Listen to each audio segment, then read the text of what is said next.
किसका नमक खाया है, किसे धोखा नहीं देगी, तो उस मां ने कहा मोदी का नमक खाया है। 15 से 20 रुपए में 1 किलो नमक आता है।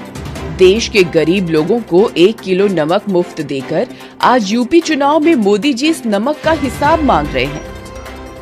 किसका नमक खाया है, किसे धोखा नहीं देगी, तो उस मां ने कहा मोदी का नमक खाया है। नोटबंदी ने अर्थव्यवस्था की कमर तोड़ दी। मोदी सरकार की आर्थिक नीतियों से व्यापारी तबाह हो गए। लॉकडाउन ने मजदूर भाइयों का जीवन नरक बना दिया और अब निजीकरण युवाओं से उनका रोजगार छीन रहा है। आम आदमी के पास सिर्फ उसका आत्मसम्मान बचा है और बीजेपी उसे भी अब नमक का कर्ज बताकर क्षीण करना चाहती है। यूपी चुनाव जिस तरह चरण दर चरण आगे बढ़ रहा है, बीजेपी नेताओं और प्रत्याशियों की निराशा बढ़ती ही जा रही है। ये निराशा सिर्फ पीएम मोदी के भाषणों में ही नहीं दिखाई दे रही है, बल्कि अमित शाह तो इनसे एक कदम आगे निकल गए हैं।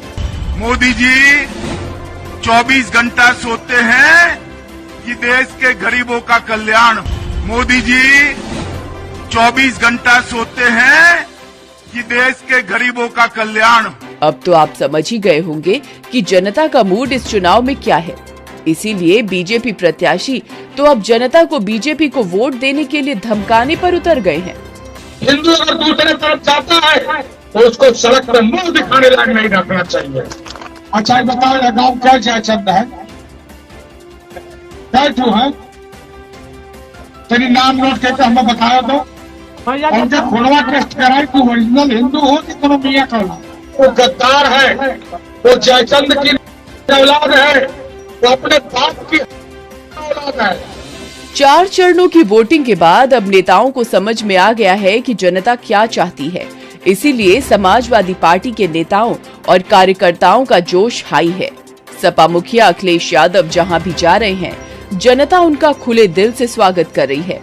ये जन सैलाब खुद चुनाव के परिणाम बता रहा है। अब सिर्फ रिजल्ट का इंतजार है।